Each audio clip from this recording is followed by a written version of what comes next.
Oyente de la radio, las emisoras Democracia M y XFM presentan la revista de opinión Democracia, con la conducción y dirección de Gonzalo Rosero. ¿Queréis revolución? Hacedla primero dentro de vuestras almas. Este Ecuador amazónico, desde siempre y hasta siempre. ¡Viva la patria! Sin amilanarse, sin amilanarse. Nos maquillaron los datos, se los llevaron todo. La revista de opinión Democracia, los temas realmente relevantes, analizados con la visión crítica del periodismo libre. Da inicio la revista de opinión Democracia, el programa en el que usted cree. Comenzamos. Gonzalo Rosero, credibilidad incuestionable.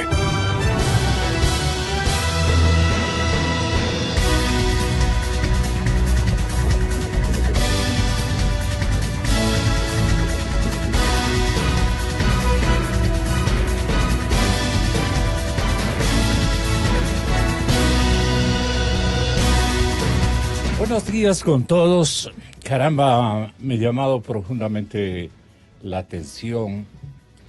La mayor parte de titulares en ocasiones nos produce una doble tristeza. Lo que ya conocíamos a veces toman formas de encrespamiento, de expansión de esos dramas que tiene que asimilar la sociedad ecuatoriana. Pero hoy no hemos conocido a profundidad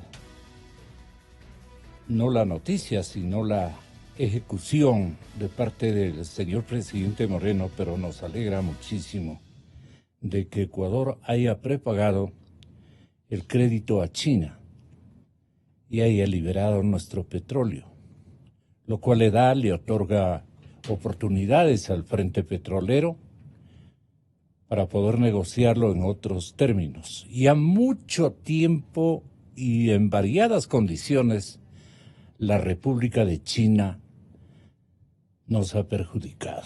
No, el señor embajador no debe sino aprobarme esto. Han estado los chinos manejando a su manera no solamente las alícuotas petroleras, sino de otros órdenes, y capitaneando, gerenciando prácticamente las contrataciones públicas más significativas en los últimos 11 años. Esto es innegable. Correa les malenseñó. Correa dijo, yo voy con los chinos, y les entregó todo, absolutamente todo. Que China es un gran auxiliar financiero, que China le mantuvo a la administración Correa y de la revolución ciudadana de estos tipos y de estas damas, porque la mujer no hay que ofender. Estaba escuchando una adjetivización terrible de parte de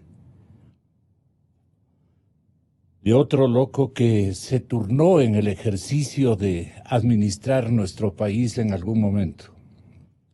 No estoy diciendo el nombre, pero ustedes saben a quién me refiero. Esa adjetivización es tremendamente fuerte para una dama. Bueno, pero Finanzas ha cancelado de forma anticipada 266 millones, pero quedamos debiendo a nivel de empresas, como decimos en la tierra, doctor Medina, quedamos debiendo enterito por los contratos de obras de envergadura que están en proceso de construcción y que ellos han aupado, porque han aupado, se han tomado todo.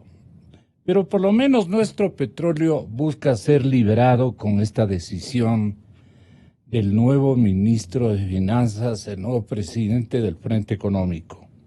Ha pagado de forma anticipada 266 millones por un préstamo del Banco Chino que el gobierno anterior pactó con altos intereses. Ya vamos a ver de cuánto estamos hablando debe ser superior seguramente al 10% o algo por el estilo. Entonces el país tendrá crudo disponible para venderlo en el mercado spot. Cualquier analista de significación nos podrá dar una opinión sobre este particular. Ok, son las 6:57 de la mañana. Hice un poquito de tiempo, pero no me resultó. Nos alegra, no obstante. Ahí está el exministro Fernando Santos Alvite.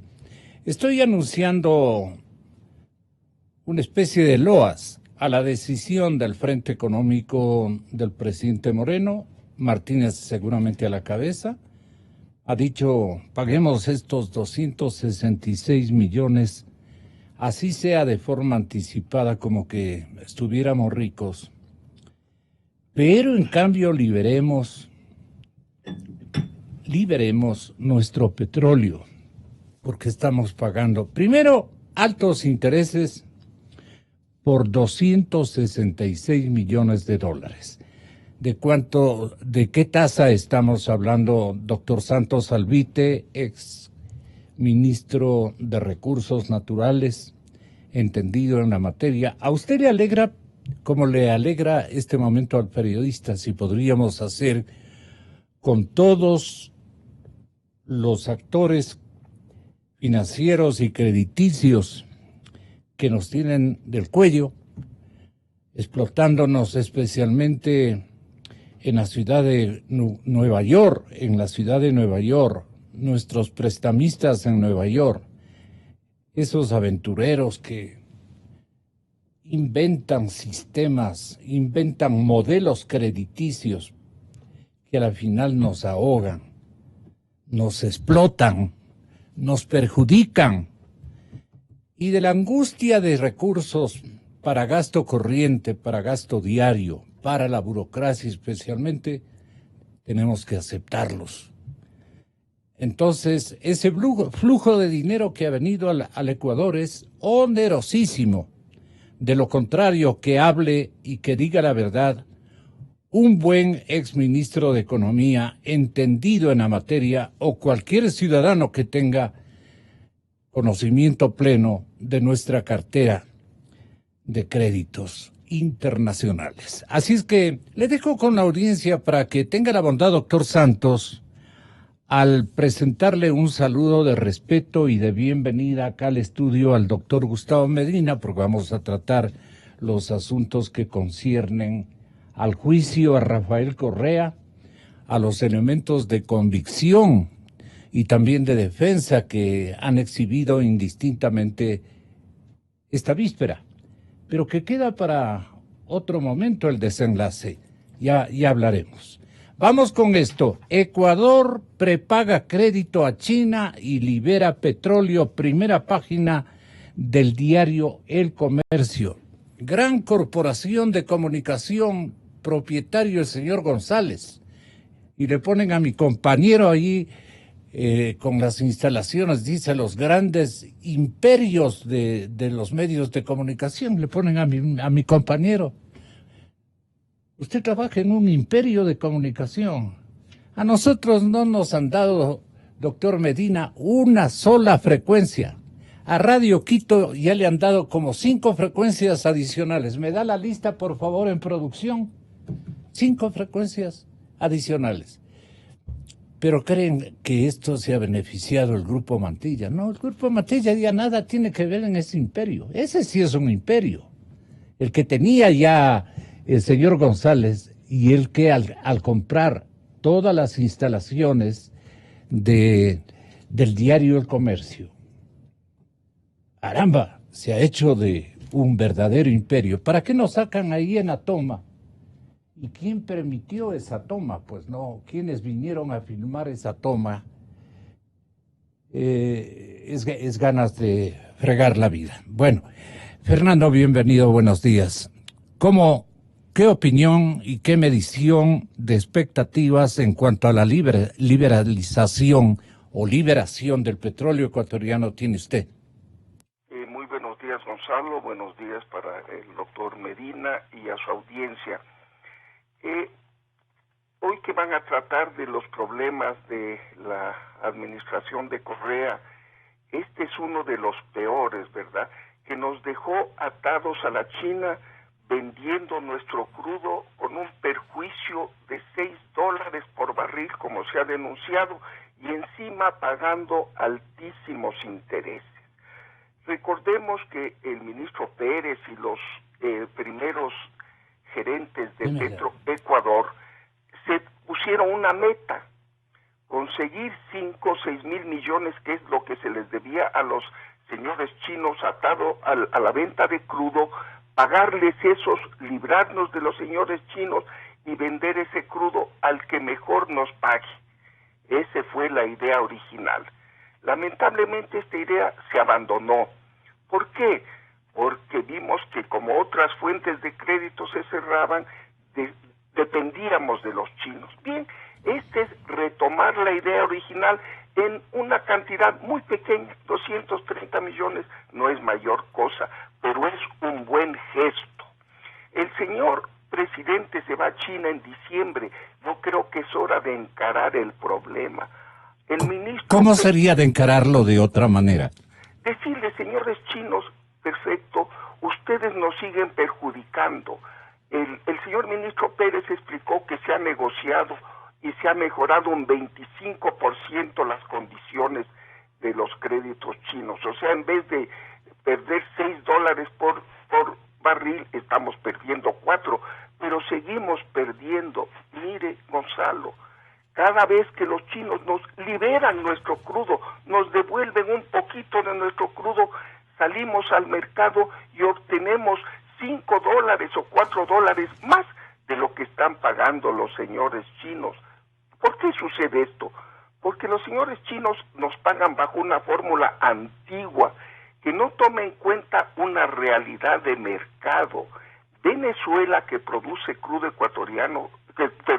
como el ecuatoriano, pesado, ha salido del mercado, ha caído la producción. Entonces el crudo pesado que produce nuestro país se ha revalorizado. Ahorita podríamos vender a $5 más de lo que nos pagan los señores chinos. Pero un poquito se libera. No, hay que tomar una decisión firme, retomar la idea original del ministro Pérez. Señores chinos, ¿cuánto se les debe? Toda la deuda, estos 200 millones, igualito, eso son los 5 mil millones que debemos a China.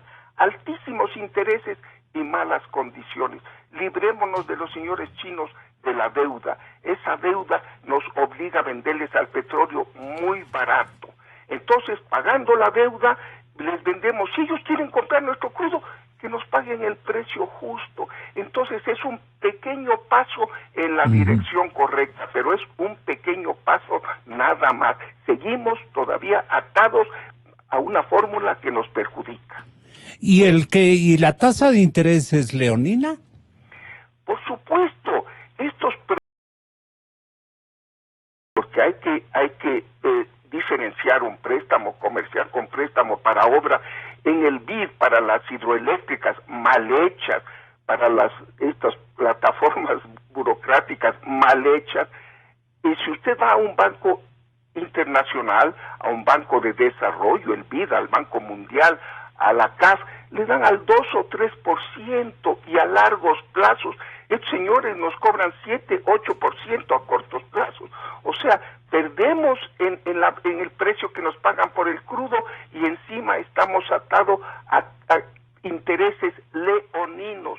Son deudas terriblemente malas. Tal es así que el propio gobierno dice, es tan mala esta deuda, tan perjudicial para el Ecuador, que la prepaga. Pero no solo estos 200 millones, toda la relación con China, los 5 mil millones que debemos atado al petróleo, debemos pagar. Hay gente que nos puede prestar y librarnos realmente del yugo chino, de la esclavitud económica que nos dejó sometido el gobierno de Correa a los señores chinos. El exministro Fausto Ortiz ha manifestado de últimas horas que el alivio en el pago de intereses es mínimo. ¿Y por qué? Porque se está precancelando, dice él, el crédito con recursos que provienen de otra operación de financiamiento con condiciones probablemente bastante cercanas a las de China, del consorcio chino. Entonces, no sé a qué jugamos. Bueno, es un primer paso, ¿verdad? Es reconocer, y bueno, ya se ha reconocido que la deuda china es leonina. ¿Cuán leonino sería este crédito que hemos sacado raspando la olla? Porque el país no tiene muchos recursos para salir, ¿no? Pero salgamos totalmente, señores chinos, digamos, de muy bien, les paguemos la deuda. Si quieren comprar nuestro crudo, perfecto, páguenos el precio justo. Gonzalo, exportamos 130 millones de barriles al año a $4 o $5 que nos pagan menos. Estamos hablando de 600, 700 millones de dólares.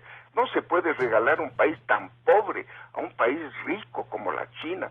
Hagamos justicia, es un paso en la dirección correcta, un pequeñito paso, pero que sea el antecedente de que cuando vaya el señor presidente a la China diga, me renegocian toda esta deuda que es leonina y es una cadena que nos tiene esclavizados. Un país pobre no puede malgastar sus recursos. No obstante, el mercado debe ver con buenos ojos este ordenamiento de las finanzas públicas. Y en el mercado deben abrirse pues nuevas opciones para enfrentar nuestra situación financiera en mejores términos.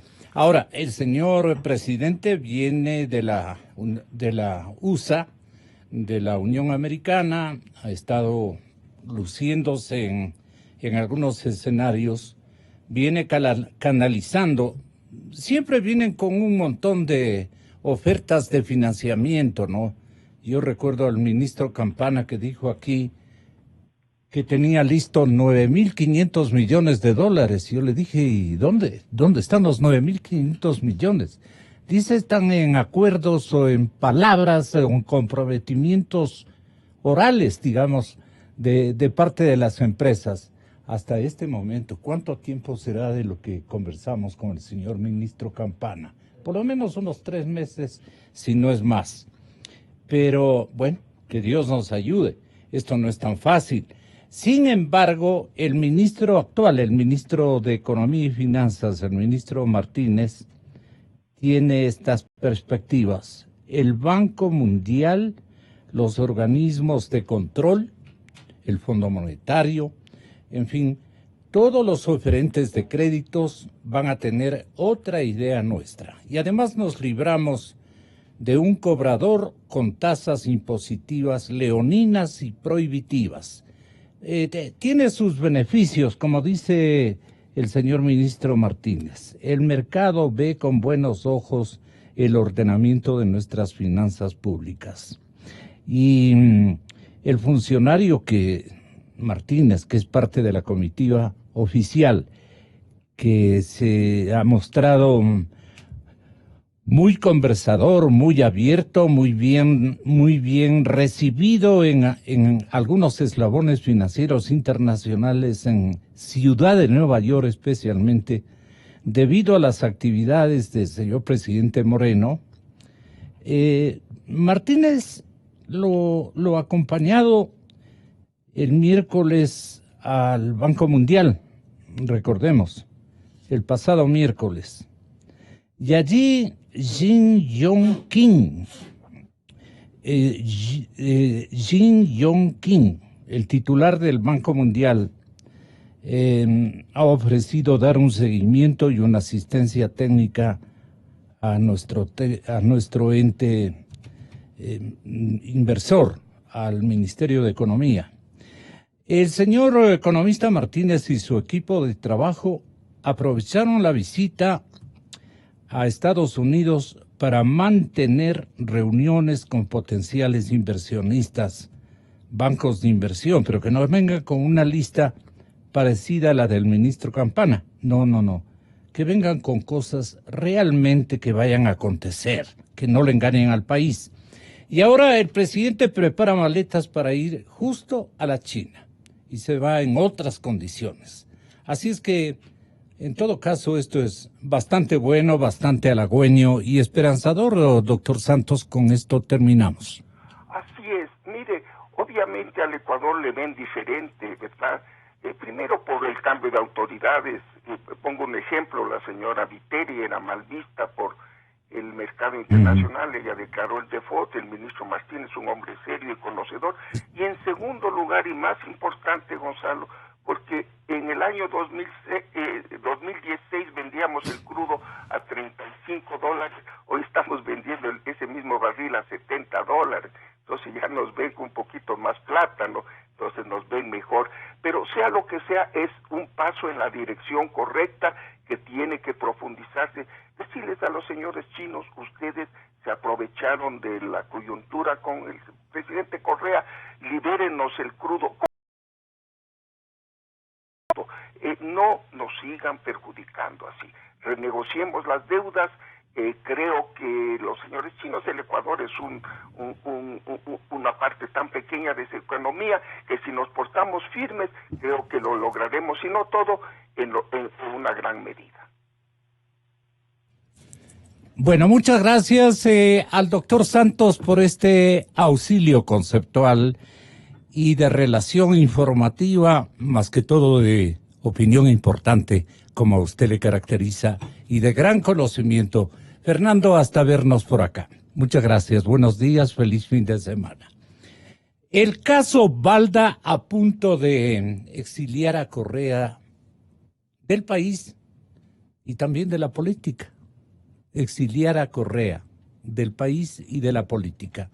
No es un acerto de este servidor. Es un acerto y un título que encierra una columna de opinión que pertenece a Martín Pallares de Los Cuatro Pelagatos. Qué satisfacción saludar a una dama con conocimiento jurídico muy significativo. Está con nosotros la exfiscal Mariana Yepes. Bienvenida, exfiscal de la República. La verdad, doctor Medina, es que si no ocurre nada extraordinario e imprevisto en los próximos días, decía Martín, en las próximas semanas o máximo en los próximos meses,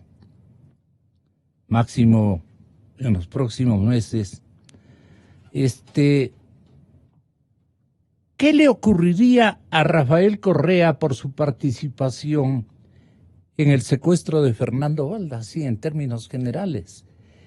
Martín Pallares, el compañero periodista, dice, bueno, la verdad es que iría preso de inmediato si es, o por lo menos sería advertido de que está con orden de prisión, pues no. Y tendría que andar un poco por ahí nomás, pues no tan liberado que digamos. Vivir prófugo fuera del país, como él impuso esa realidad a muchos ecuatorianos, ahora las va a tener que de alguna manera pagar si es que las cosas se dan como pensamos se deberían dar. No sé, ¿qué opina usted? No quiero adelantar, porque en este país no hay cómo pronosticar nada. Hay arreglos, hay convivencias, y claro, hay un compañerismo de militancia también, pues que funciona, ¿no? Y a veces nos hacen unos teatros espectaculares que a los salvadoreños y a los ecuatorianos a veces nos ven la cara y nos hacen creer episodios que nunca ocurren. Es que le estoy viendo a nuestra también paisana y le estoy viendo a usted, doctor Medina. Ustedes que han ocupado las más altas funciones en Fiscalía y en Procuraduría General del Estado. Les pido una opinión sobre lo que podría estar ocurriendo con esta pregunta. ¿Por qué dar por por sentado que Correa no saldrá bien librado en el caso Balda? ¿Por qué dar por sentado que Correa no saldrá bien librado del caso Balda? Sencillo, dice Martín. Lo que ocurrió se vio y escuchó el martes 25 de septiembre durante la larga audiencia preparatoria del juicio en las incómodas e inadecuadas instalaciones de la Corte Nacional. Allí se puso en evidencia que la defensa de Correa está prácticamente liquidada, porque no tiene argumentos. Prepáreme lo que reflexionaba de última hora el defensor fundamental del señor expresidente Correa. Él dijo que salía reído, estaba muy contento, que había triunfado, que siente que había convencido, etcétera, etcétera.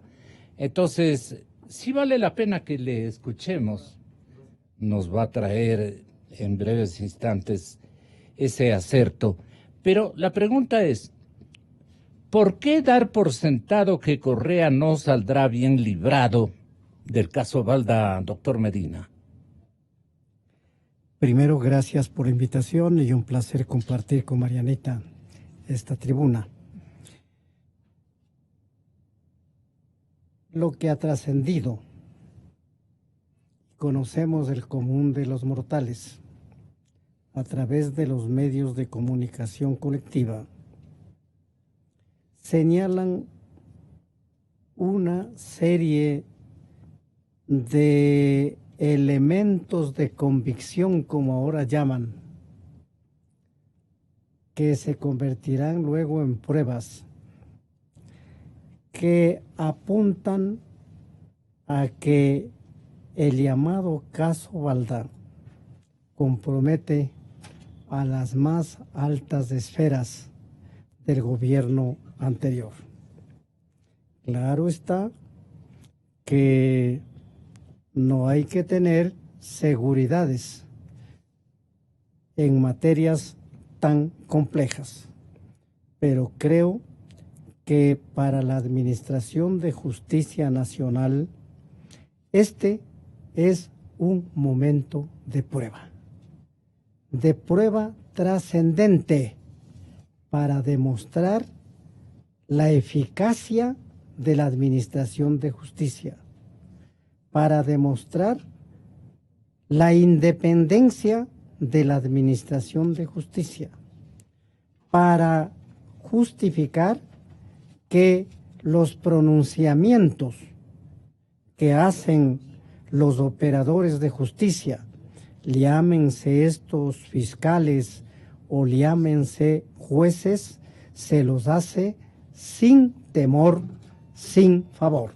Esperemos que esta prueba que tiene, reitero, la Administración de Justicia, signifique la reivindicación de la confianza que los ecuatorianos deberíamos tener en su aparato judicial. La atmósfera de derrota, doctora, se instaló no solo desde el momento en que se supo sobre la visita ilegal e inmoral que la asambleísta Sofía Espín, acompañada de Yadira Cadena, miembros del equipo jurídico que defiende a Correa, hicieron en la cárcel 4 a Diana Falcón, la ex agente de la Secretaría de Inteligencia, que está detenida por ser autora confesa del secuestro. La sensación a derrota fue evidente por la forma en que la Fiscalía y la defensa de Balda desbarataron contundentemente los alegatos que habían presentado los abogados de Correa y del exsecretario de Inteligencia Pablo Romero para que el juicio en contra del exmandatario sea declarado nulo. ¿Cómo mira el periodista Martín Pallares, atinada, adecuada y lógicamente este episodio que traerá como consecuencia, doctora Yepes, un recambio muy importante que ya está para usted seguramente definido. Me estoy refiriendo a que la suerte está echada o hay otras circunstancias que podrían provenir después de las audiencias inconclusas de esta víspera. Bueno, primeramente gracias por la invitación y un gusto. Un honor siempre tenerla acá, Marianita. Medina. Muchas gracias. Bueno, yo creo que hasta donde conocemos la suerte está echada, como usted dice, ¿no? Porque el dictamen fiscal acusatorio se sustenta en los suficientes elementos de convicción y proviene de un funcionario de carrera, porque el fiscal actual es un funcionario de carrera, que ha demostrado siempre entereza y rectitud en sus procedimientos. Yo creo que no tiene ningún compromiso político y de eso se trata, ¿no? De que la justicia sea independiente, como manifestó el doctor Medina. Desde luego que la respuesta final, la decisión final tiene la jueza, ¿no? La doctora Daniela Camacho, que sabrá analizar, poner en una balanza precisamente la acusación fiscal, los elementos presentados por el fiscal, también los elementos presentados por la acusación particular y desde luego, porque tiene que ser objetivo todo, debe analizar los elementos presentados, los de descargo por la defensa. Pero yo creo que la defensa está desesperada un poco, ¿no? Porque el haber utilizado una asambleísta que lejos de cumplir sus labores se dedica a hacer una visita a una de las procesadas bajo, ¿qué sería? Un pretexto de que ha sido algo amistoso y sobre todo para asegurarle una defensa adecuada, porque de eso así se infiere de sus excusas. Yo creo que es gravísimo porque ella estaría incurriendo en una conducta tipificada en la ley penal como un delito, ¿no? Pero eso demuestra de que no hay tal alegría como decía ayer el doctor Caupolicán Ochoa, anoche que pasaron en los medios de comunicación, que él estaba muy contento porque había podido desvirtuar todas las acusaciones. Vea, Marianita, permítame hacerle escuchar el optimismo del doctor Caupolicán al público. Para ir desvaneciendo esos vicios. Por eso nos ven aquí sonriendo y contentos porque llegó la hora de la verdad. Tratando de demostrar que estos no tienen la suficiente fuerza como para poder irnos a la aventura de un juicio y que lo que correspondería es terminar en esta etapa la investigación con un sobreseimiento. ¿Está hablando de memoria? Yo no podría decir si está hablando de memoria o no porque no he revisado el proceso.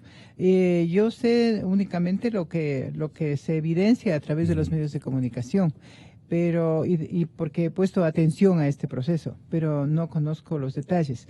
Pero bueno, es parte del ejercicio de la defensa del optimismo, claro, ¿no? Entonces, yo creo que esa es una buena regla. Fíjese que podría ser contagioso para todos los abogados que defienden a los procesados, ¿no?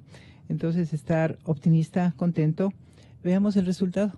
Eso solo tiene la última palabra la jueza. Doctor Medina, ¿se marchitó tal vez el plan estratégico que tenía para reponer imagen a su defendido, el doctor Caupolicán?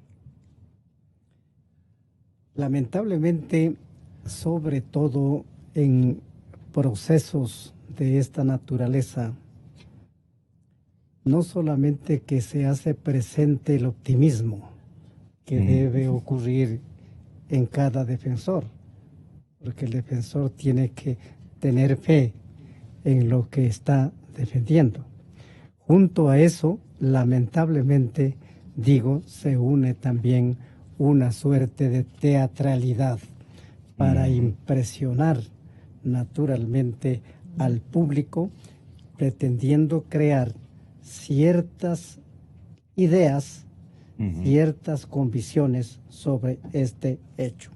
Pero las evidencias como que están de otro lado. Esperemos que así ocurra en el menor tiempo posible, porque las esperas desesperan. Las esperas desesperan y el pueblo ecuatoriano está en una suerte de angustia por saber qué mismo pasa en los pronunciamientos sobre el tema que usted ha señalado, conocido como caso Balda, pero junto a ese caso hay otros de extrema gravedad. Hoy mismo está el caso llamado 30S. Está el asesinato al general Gabela. No quiero seguir con la enumeración de estos hechos que para mí revisten extremada gravedad y deberían determinar extremada preocupación por parte de los operadores de justicia. En la retórica y en el rostro del señor defensor cuencano, no se dibuja completamente pues el optimismo y la felicidad que él después ha destacado después de su participación en la larguísima audiencia que todavía no termina. ¿Cómo la lees tú cuando estás frente a tu computadora, mi querido Martín? El periodista Martín Pallares hace un recuento de cómo debe sentirse el verdadero, digamos, el personaje jurídico al que nos estamos refiriendo, Caupolicán Ochoa. ¿Cómo debe sentirse? Él dice que ha salido contento con lo que ha ocurrido ayer en su disertación defensiva. Bueno, sí, buenos días, Gonzalo, buenos días a los contertulios. A mí me parece que el doctor Ochoa hace lo que tiene que hacer. Él tiene que salir a decir que está contento, que está optimista, ¿verdad? Porque esa es una parte del ejercicio de un abogado penalista que está inmerso en uno de estos procesos. Tiene que tratar de proyectar la imagen de que las cosas van bien, de que ha logrado desvanecer las pruebas que se han presentado en el proceso. Entonces no me parece sorpresivo, digámoslo así. Lo que sí se ha visto durante el proceso es que las presentaciones del doctor Ochoa no han tenido la contundencia que por oposición muestra él luego en sus declaraciones públicas. Y esto yo me temo que ni siquiera es por culpa del doctor Ochoa, sino de la situación, del caso. La cantidad de evidencias y pruebas son muy grandes. Entonces es muy difícil articular un relato de inocencia, ¿no? Una posición de inocencia porque es muy cuesta arriba, ¿no es cierto? Es muy complicado. Entonces me parece que él hace su trabajo al salir y decir estas cosas, porque dentro del proceso, dentro de la corte, en cambio la situación no es tan favorable. Hay que pensar, Gonzalo, que la defensa de Correa no ha sido capaz de articular una versión de por qué el expresidente Correa no tiene nada que ver con el caso. No ha sido hasta ahora convincente. Han cambiado, alguna vez dijeron que era un abuso policial, luego cambiaron, han dicho que el presidente no tenía conocimiento, después también cambiaron. Es muy difícil. Que el fiscal Paul Pérez Reina no es el titular, no tiene nombramiento oficial expedido por la mismísima Asamblea, también han dicho. Sí, lo que han dicho muchos, ellos han tratado... Ha dicho Caupolicán, ¿no? ¿Perdón? Caupolicán es el que ha dicho estas cosas. Sí, claro, y es que yo entiendo que ante estas dificultades ellos tratan de echar abajo el proceso, de sembrar dudas sobre la legitimidad del proceso, porque en efecto la tesis de la inocencia de Correa tiene muchos problemas para ser sustentada. Ya. O sea, O sea, la debilidad de los esfuerzos desplegados por los abogados de Correa para echar abajo el proceso, tiene también otro elemento persecutorio o que no abonen bien digamos, de esa defensa.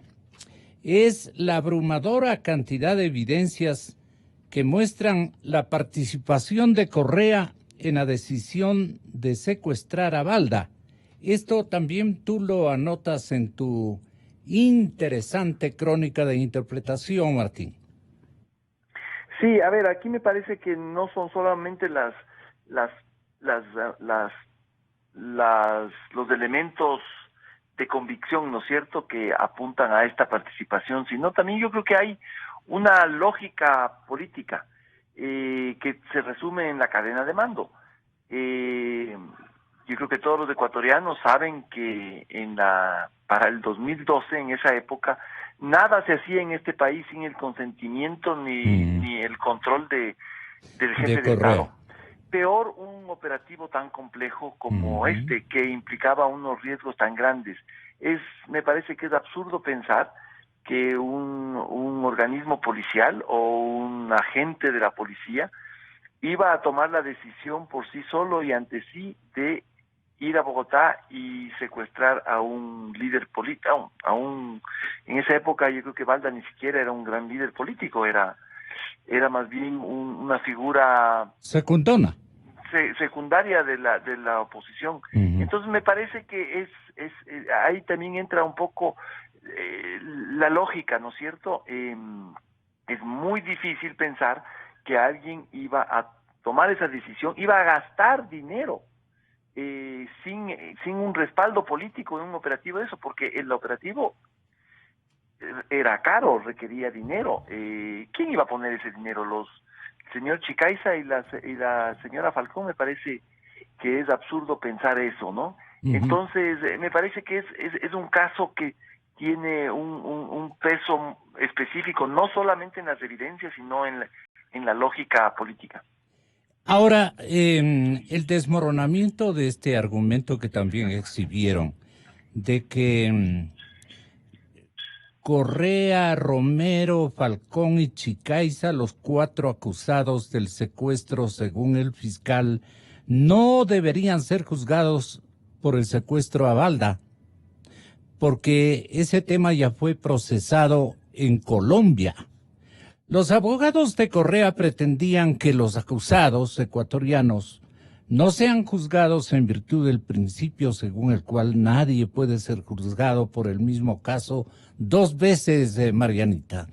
Este argumento no resistió el más mínimo razonamiento. Según Felipe Rodríguez y el fiscal Pérez Reina, ni Chicaiza, ni Romero, ni Correa, ni Falcón han sido procesados, peor condenados en Colombia, por lo que no implicaba ni de lejos la tesis de Caupolicán Ochoa, que también salió totalmente derrotada. Como para entrarle con Martín. Yo creo que, bueno, como había manifestado inicialmente, son tácticas de la defensa, ¿no? Yeah. Entonces se puede argumentar cualquier asunto, pero lo importante es que tenga sustento. Sí. Si bien existe una garantía constitucional que es parte del debido proceso, del derecho al debido proceso, ¿cuál es esta? De que nadie puede ser enjuiciado, ni sentenciado, ni sancionado 2 veces por el mismo asunto. Pues eso tiene que estar debidamente justificado. Y acaba usted de leer algún documento en el que dice que ellos, los procesados en este caso, no han sido objeto de una resolución sancionatoria en Colombia, de manera que definitivamente no es aplicable. Entonces, estamos... Eso dice Martín Pallares. Sí, entonces, debe ser que lo dice con fundamento, porque como le decía, yo no conozco el asunto, no podría decir si en Colombia ellos ya fueron sentenciados. Lo que sí es verdad es que en Colombia se siguió un juicio por secuestro. Entonces, pero no sé contra qué personas, si son las mismas. Y yo creo que los procesos penales y esa también es la técnica. Los procesos penales ya no se ganan por discursos. No es el mejor abogado el que más bien habla, sino aquel que tiene lógica y aquel que sabe técnicas de oralidad. En esta etapa procesal, lo que se está haciendo es precisamente escuchar el dictamen acusatorio presentado por el fiscal, todos los elementos de convicción. ¿Y qué le corresponde a la defensa? A la defensa le corresponde presentar nuevos elementos, otros elementos, o desvirtuar aquellos que presente el fiscal y la acusación. Y entonces veamos el resultado. Yo creo que la jueza debe hacer un análisis concienzudo, un análisis con el tiempo suficiente. No hay por qué desesperarle ni desesperar a la ciudadanía con los resultados.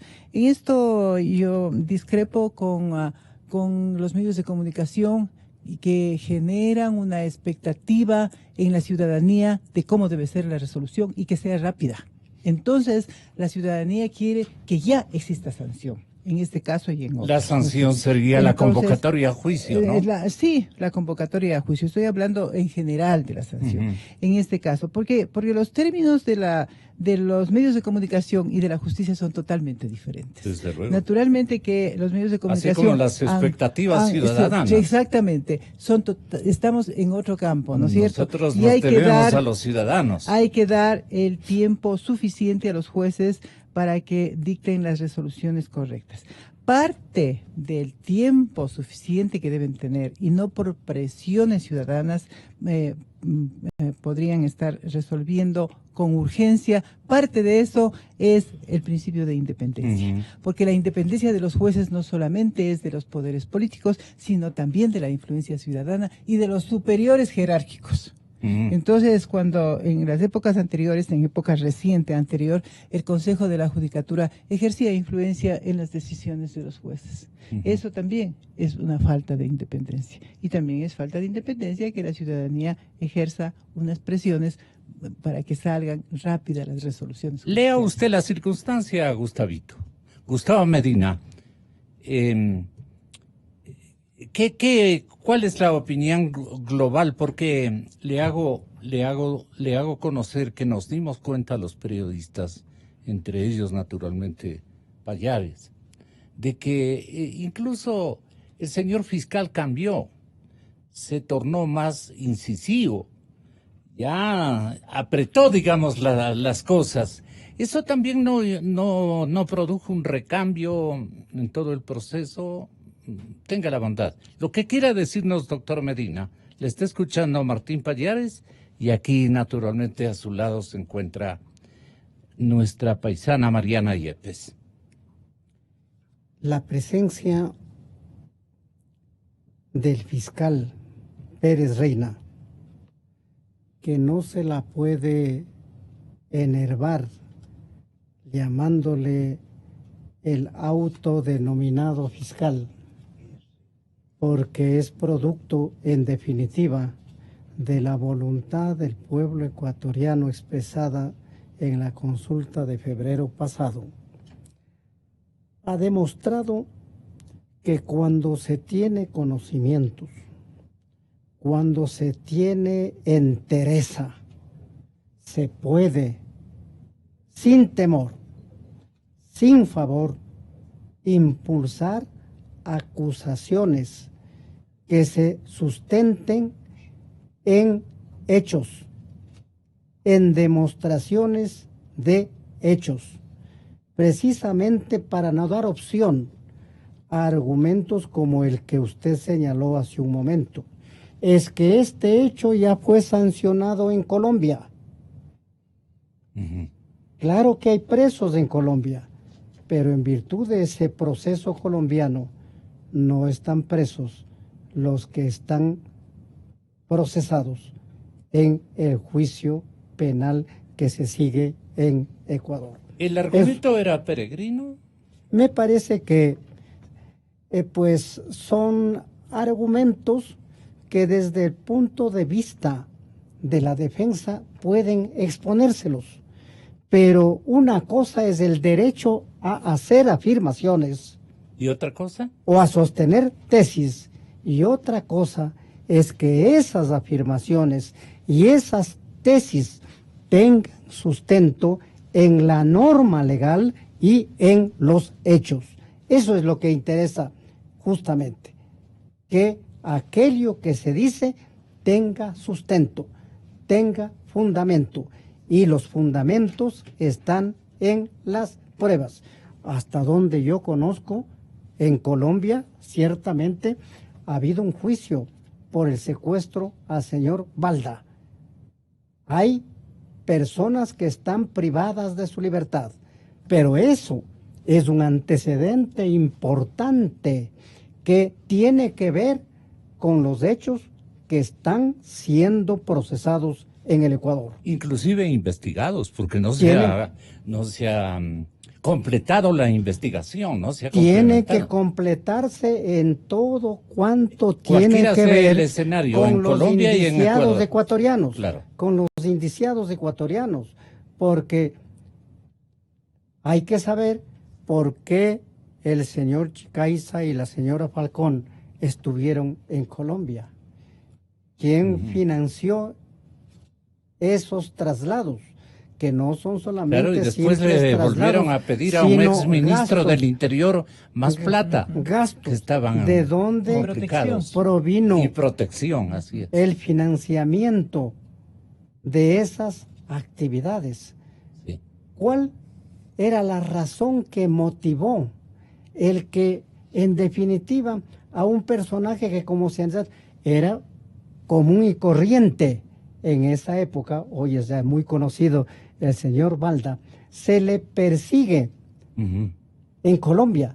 Todos estos hechos tienen que analizarse en el Ecuador para establecer el grado de responsabilidad de cada uno de los procesados, en orden a que, en el momento oportuno, haya un pronunciamiento por parte de la señora jueza de la Corte Nacional de Justicia, que naturalmente se sustente en esas evidencias.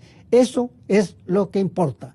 Confío en un pronunciamiento que tenga la tónica de la autonomía, que tenga el carácter de la independencia y que sobre todo tenga la circunstancia de la entereza para estar a la altura de las circunstancias históricas que vive nuestro país. Así la doctora Camacho sienta que hay una gran influencia, una gran exigencia social, bien está de que ella se mantenga firme en su posición de análisis.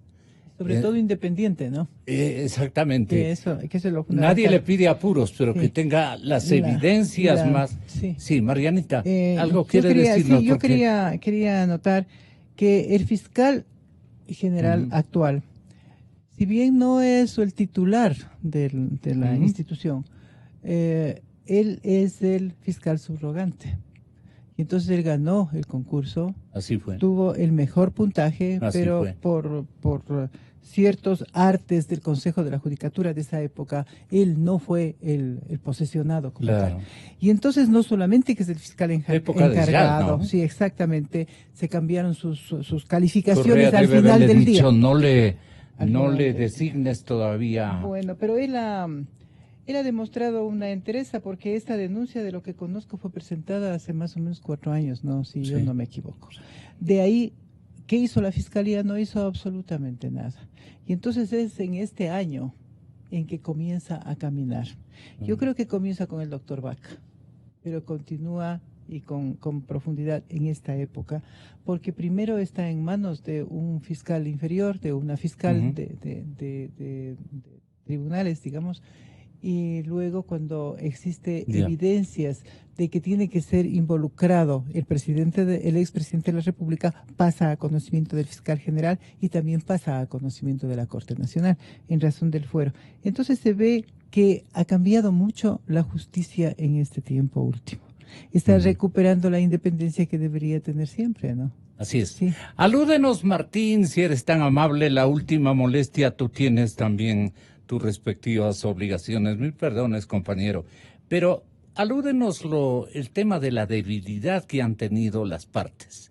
¿Cuáles son las debilidades del un lado y las debilidades del otro lado, según tu visión eminentemente periodística? Martín Pallares, de Los Cuatro Pelagatos. A ver, a mí me parece que del sector de Balda, la pata que aún falta por consolidarse y que sería absolutamente contundente es la de Pablo Romero. Yo creo que si Pablo Romero decide colaborar con la justicia, el tema se podría... No con la justicia de Correa, vos dices con la justicia, ¿no? O sea, con la fiscalía, sí, Claro. Exacto. Porque de lo que se ve hasta ahora, el vínculo de Correa directo básicamente con Romero, con la excepción de una llamada que Chicaiza dice que, pero eso es un testimonio, ¿no es cierto? Chicaiza dice que le hizo Correa para darle ánimos y felicitarle, etcétera.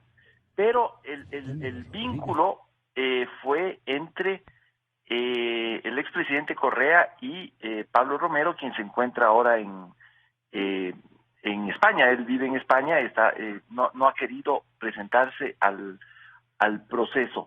Me parece que ahí podría estar tal vez lo único que le faltaría a la defensa de Balda, ¿no? Creo que hay otros temas que todavía están quedando sueltos. Uno de esos es la participación del ex ministro del Interior, José Serrano.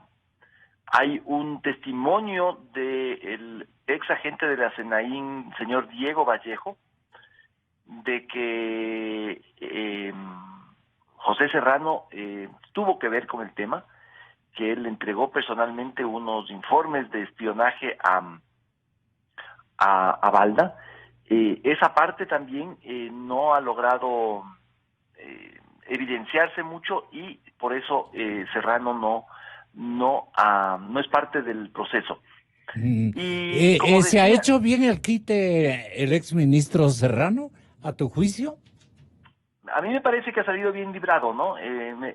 Creo que es bastante evidente que él sí tuvo que ver con el proceso intelectual.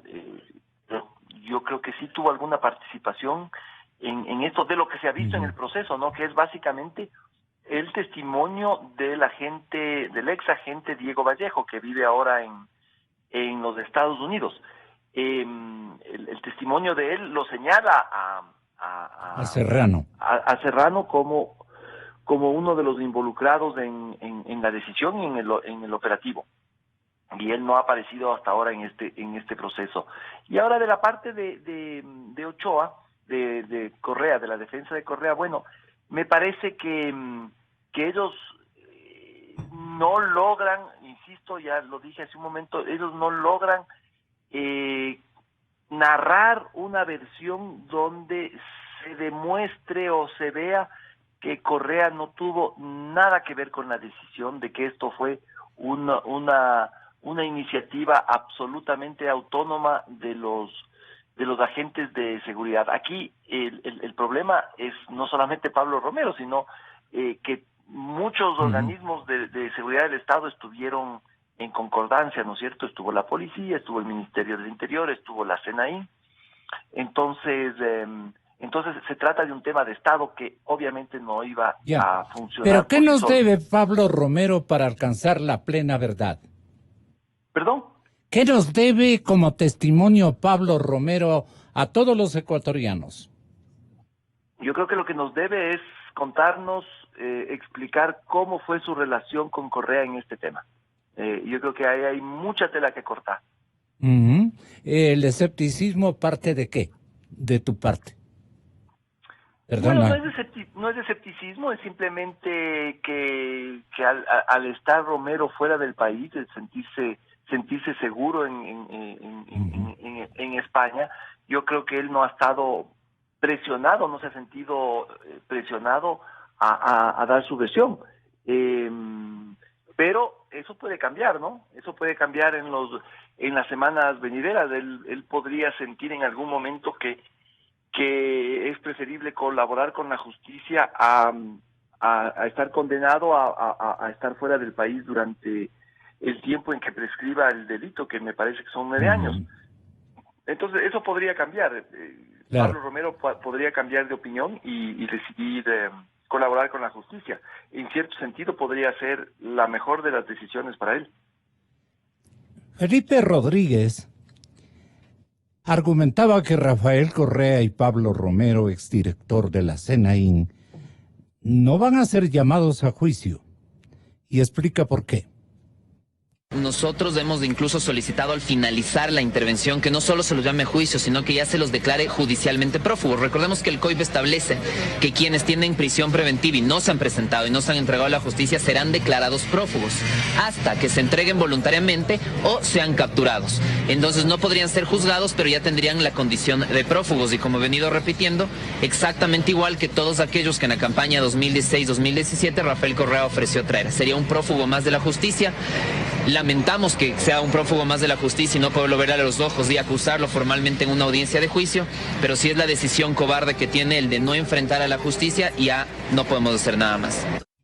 Formúlenos, respetable doctor Enrique Herrería, una visión general de lo que usted nos ha permitido hacerle escuchar tanto testimonio que ha ido coherentemente desarrollándose en la cadena Democracia.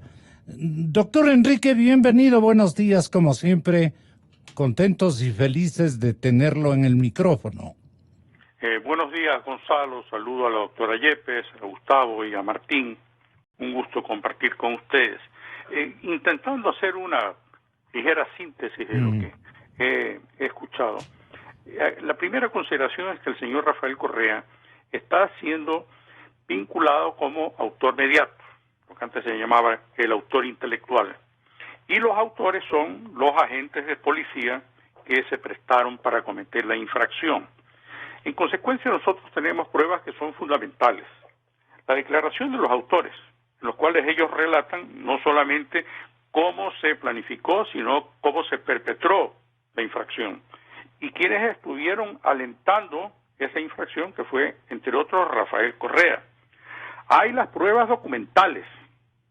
Hay las pruebas documentales que ponen de manifiesto que hubieron egresos por parte del Estado, no solamente para la planificación, sino para la ejecución de la infracción. Estamos hablando del plagio del señor Balda.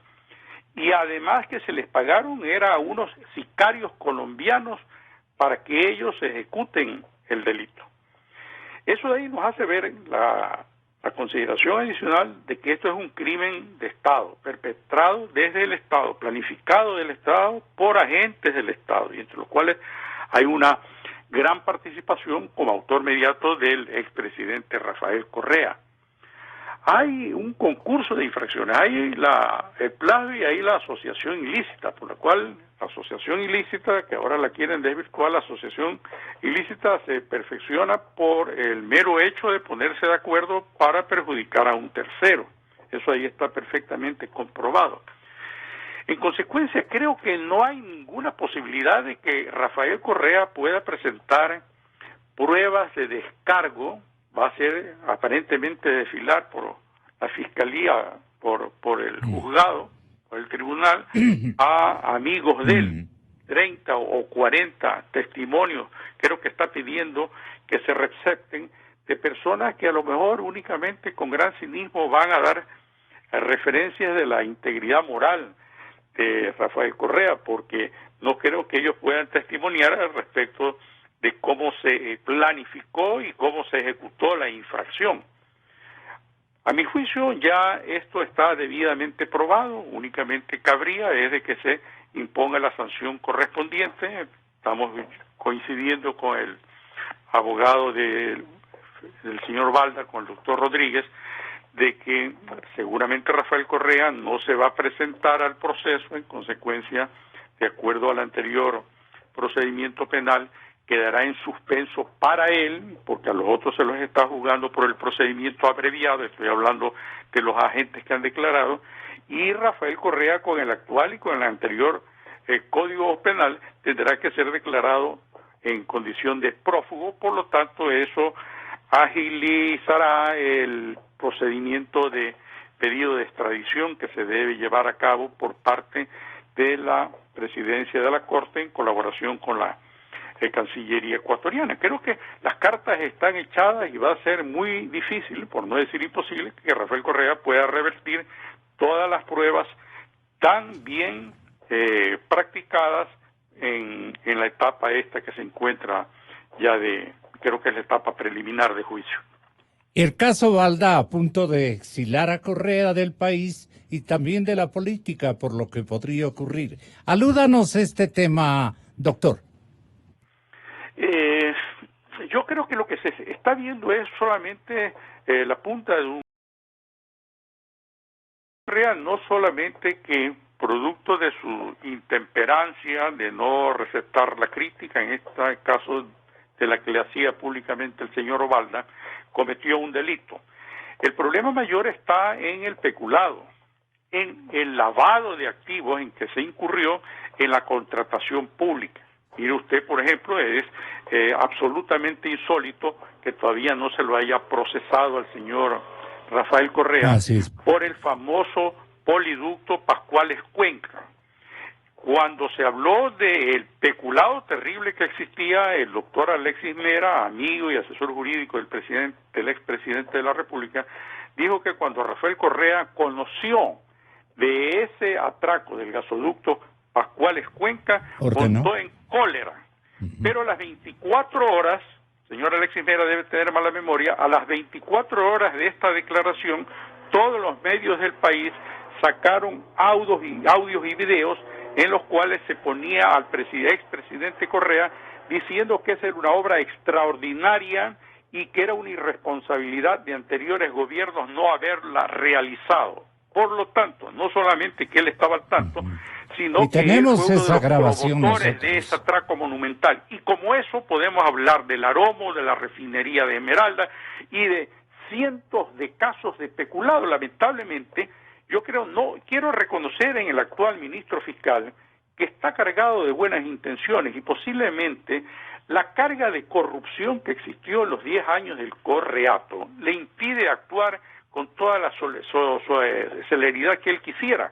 Pero, y eso lo sabe la doctora Yepes, que ha sido ministra fiscal y que es una jurista inteligente con experiencia, que no solamente se requiere el esfuerzo del ministro fiscal, sino la colaboración decidida y eficaz de todos los que trabajan en la Fiscalía, y en la Fiscalía institucionalmente, en la Fiscalía del Estado ecuatoriano, en todos los distritos hay fiscales que fueron puestos por el señor Rafael Correa, así como hay, no directamente por él, sino por el lugarteniente que tenía el sistema de justicia, que era Gustavo Yal.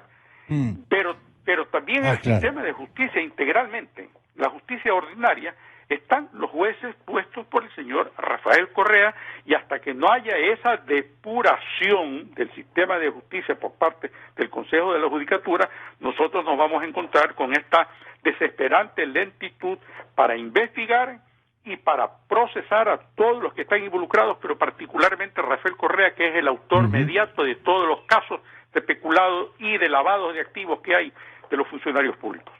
En esta conga, ¿podría entrar al baile en alguna esquina el doctor Yal, cree usted?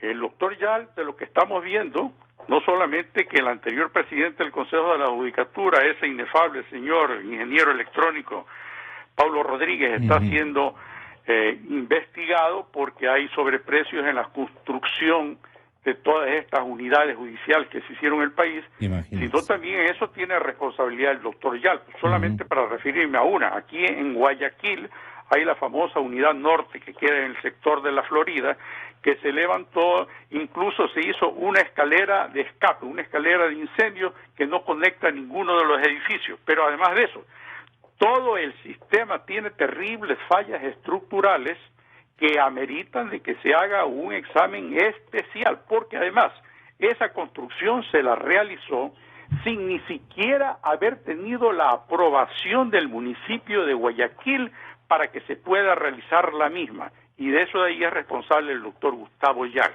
En consecuencia, Ojalá que con gran celeridad se establezcan las responsabilidades que pudieran tener todas estas personas que en el Consejo de la Judicatura se dedicaron a construir unidades judiciales por todo el país, con las consecuencias que estamos viendo que se critican incluso de los informes de la Contraloría, y que a fin de cuentas no ha dado ningún resultado, porque solamente para mencionarle algún caso particular, en los casos en los cuales hay necesidad de dictarse ya una vez contestada una demanda en un proceso cualquiera y disponerse la audiencia preliminar o la audiencia única, que supuestamente tiene un término máximo de 30 días, se las está haciendo para un año después. Esa es la justicia que nos ha dejado como legado el doctor Gustavo Ayala.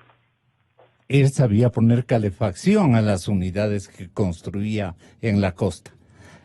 Por ponerlo para redondear, ¿no? Doctor Gustavo Medina, terminamos ya con Marianita. Creo, y debo reiterarlo. Doctor Enrique, muchas gracias. Buenos días. Estamos en un momento crucial. Está en prueba nuestra administración de justicia por la reivindicación de la respetabilidad, por la actuación independiente y autónoma de fiscales y de jueces. Debemos hacer los mejores votos. El señor presidente de la República mostró su afecto al expresidente, invitándole a que retorne al país y se defienda. A ver, ¿cómo era la cosa? Para ser literal, indicó que el presidente Rafael Correa vuelva al Ecuador, lo exhortó más bien dicho al presidente Correa para que retorne al país y que tenga la bondad de confiar en la justicia ecuatoriana. Presidente Lenín, ¿cómo es que le dijo usted? Sí, yo quiero ser muy cauto el momento en que manifieste mis criterios acerca de lo que ha hecho el economista Rafael Correa. Y quiero ser cauto para que no suceda como en la época pasada, en la cual el Ejecutivo intervenía directamente en las decisiones de las otras funciones del Estado. En este gobierno, las funciones del Estado tienen plena independencia y autonomía para cumplir a cabalidad con sus tareas. Y así lo están haciendo. Es por eso que ya se ha vinculado no solamente al expresidente Correa, sino a muchos ministros, altos funcionarios del régimen pasado, se lo ha vinculado ya en temas muy, muy graves. Las acusaciones que pesan sobre el economista Rafael Correa son graves y nuestro llamado únicamente es que acuda a la justicia, que tenga fe en que esta justicia es independiente y que si es que él se sabe inocente, pues venga al Ecuador y lo demuestre como debe ser. ¿Tienen ustedes alguna información? ¿Han sido notificados? ¿Tienen manera de saber si esto es así o no lo es? ¿Qué me puede decir acerca de esto?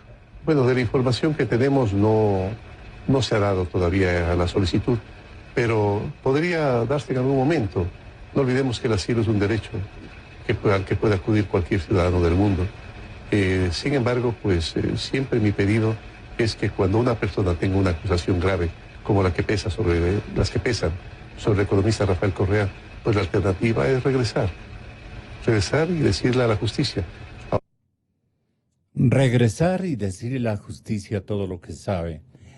Es de buena fe esta recomendación que le formula el presidente en la cadena CNN en español, Marianita. No, yo creo que sí, el presidente Moreno ha dado muestras de buena fe y muestras de ser respetuoso con las demás funciones del Estado. Él manifestó algo que me parece importante, que dice que ahora ya existe respeto, como yo personalmente creo que es así, y que antes había un ejercicio de influencias, digamos, ¿no?, por parte de la máxima autoridad. Este es un tema que debería analizarse un poco más, el tema de las influencias, no solamente las órdenes del presidente, sino las influencias que ejercían aquellos que cumplían las órdenes del presidente, y esas influencias se ejercía a todo nivel, y entre ellos lo más grave en la justicia. Existe un delito que es el tráfico de influencias y nadie ha iniciado un proceso de tráfico de influencias en la justicia.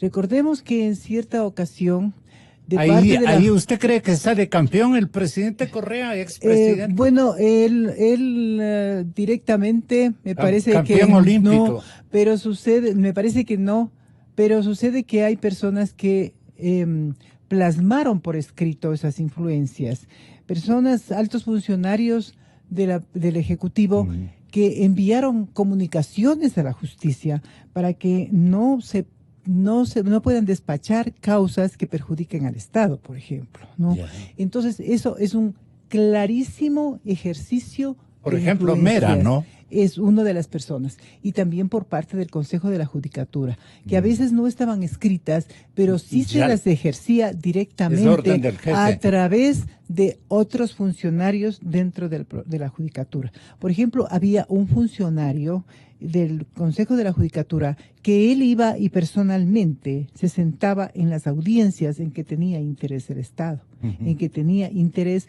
alguna persona del Consejo de la Judicatura también, sin ser casos políticos, ¿no? Sino de justicia. ¿Y por qué no le han hecho un seguimiento a esa intervención, por ejemplo, del doctor Mera, ¿no? Que pasa por Abel? Pero no se dice absolutamente nada.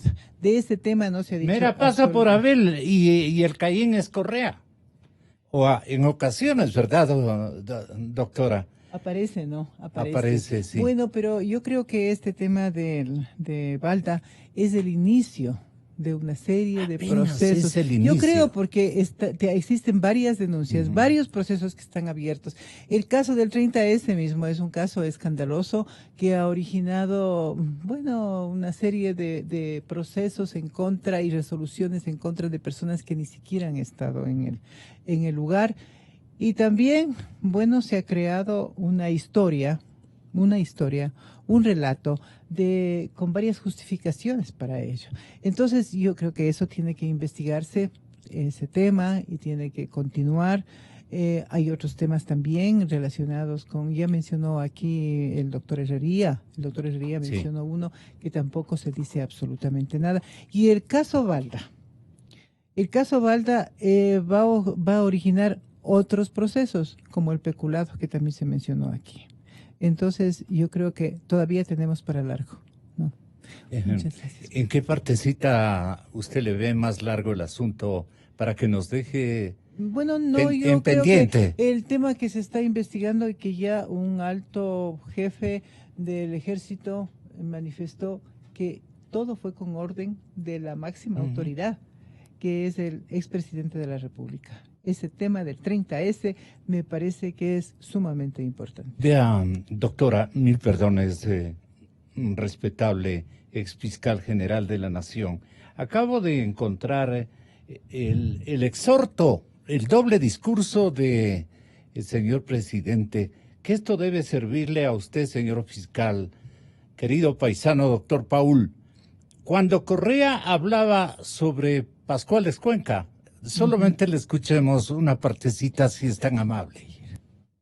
Por supuesto conocía del proyecto Poliducto Pascuales Cuenca, pero no me imaginaba la magnitud del obra. Hoy que he venido en helicóptero a Troncal y sobrevolamos estas instalaciones, son impresionantes. Y me dicen que el centro de almacenamiento de Cuenca es aún más grande, compañeros. Es una obra gigantesca. ¿Para qué sirve esta obra? Lo que se debió hacer hace décadas. En lugar de transportar por tanquero el combustible, el gas, con peligro de accidentes, inseguridad, contaminación, congestionamiento, daños para las vías, etc., transportar de forma absolutamente segura por poliductos en gran parte subterráneos. Y este segmento, Pascuales, Cuenca, se conecta con todo el otro sistema de poliductos de tal forma que desde Esmeraldas, de la refinería Esmeraldas, se puede mandar productos de Pascuales hacia Cuenca y de ahí a todo el austro del país. Ahí se muestra patrocinador de esta obra, no puede negarle. Aunque desconoce a fondo, ¿no? Y desconoce lo malo que se haya hecho. Siempre desconoce. Así es. Muchas gracias. Pero usted no quisiera estar en el terno de la doctora Danielita, ¿verdad? No quisiera. Buenos días. Feliz fin de semana a todos.